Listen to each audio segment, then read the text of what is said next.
आप अपनी खूबियाँ ढूँढो, खामियाँ निकालने के लिए लोग हैं ना। अगर रखना है कदम तो आगे रख, पीछे खींचने के लिए लोग हैं ना। सपना देखना है तो ऊंचा देख, नीचा दिखाने के लिए लोग हैं ना। आप अपने अंदर जुनून की चिंगारी भड़काओ, जलने के लिए लोग हैं ना। प्यार करना है तो खुद से कर, नफरत करने के लिए लोग हैं ना। आप अपनी अलग पहचान बनाओ, भीड़ में चलने के लिए लोग हैं ना। आप कुछ करके दिखाओ, दुनिया को ताली बजाने के लिए तो लोग हैं ना। जी हाँ, इन पंक्तियों को सुनकर आपको भी ये लगता होगा कि हमें अपने अंदर के स्किल्स को और तराशने की ज़रूरत है, क्योंकि जितना भी ज्ञान भंडार है वो हमारे अंदर ही है।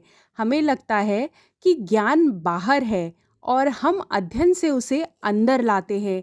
ऐसा नहीं है। जी हाँ, आपने सही सुना, ऐसा नहीं है। ज्ञान मनुष्य में स्वाभाविक रूप से मौजूद है। कोई भी ज्ञान बाहर से नहीं आता, सब हमारे अंदर ही है। हम सब जानते हैं कि जब भी हम ये कहते हैं मनुष्य कुछ सीखता है, इसका मतलब है कि मनुष्य अपने अंदर उसका आविष्कार करता है, यानी अपने अंदर छिपे हुए उस ज्ञान को अनावृत करता है या प्रकट करता है। न्यूटन ने गुरुत्वाकर्षण का आविष्कार किया, तो क्या वह आविष्कार किसी कोने में बैठकर न्यूटन की राह ताक रहा था? जी नहीं, ऐसा बिल्कुल भी नहीं था।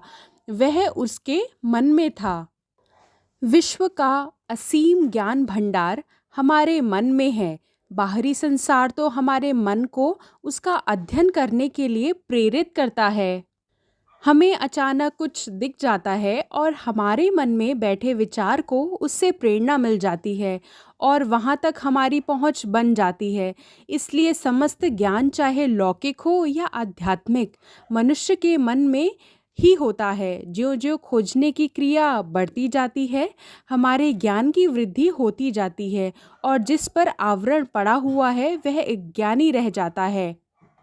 हम जिसे शक्ति, बल, प्रकृति के रहस्य की समझ कहते हैं, वे सब हमारे भीतर है। जी हाँ, वो सभी हमारे अंदर है। मनुष्य की आत्मा से ही सारा ज्ञान आता है। जो ज्ञान सनातन काल से मनुष्य के भीतर निहित है, उसको जो प्रकट कर पाता है, उसके भीतर देख पाता है, वही ज्ञानी बन जाता है। इसलिए हमें अपने आप से सीखना होगा। अब हम बाहर के गुरु का महत्व समझते हैं। सुझाव या प्रेरणा देने के कारण वही हैं। बाहर गुरु हमारे अंतस्थ गुरु को विषयों का मर्म समझने के लिए प्रेरित करते हैं। उसके बाद हमारे ही अनुभव और विचार स्पष्ट हो जाते हैं और हम अपनी आत्मा में उनकी अनुभूति करने लगते हैं। जी हाँ, मनुष्य की आत्मा में अनंत शक्ति निहित है, चाहे वो यह जानता हो या ना जानता हो। इसका जानना, इसका बोध होना ही इसका प्रकट होना है। दिव्य ज्योति बहुतेरे मनुष्य में अवरुद्ध रहती है। वह लोहे के संदूक में बंद दीपक के समान है।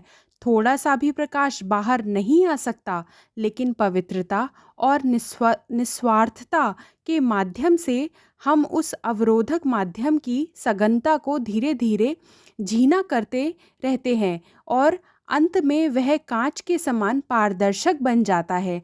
यानी हम केवल बाधाओं को हटा देने की बात यहाँ नहीं कर रहे हैं, पर उसके साथ साथ ज्ञान को स्वाभाविक रूप से प्रकट करने की बात कर रहे हैं। ज़मीन में बीज डाल दो ताकि उसमें से अंकुरन होने लगे।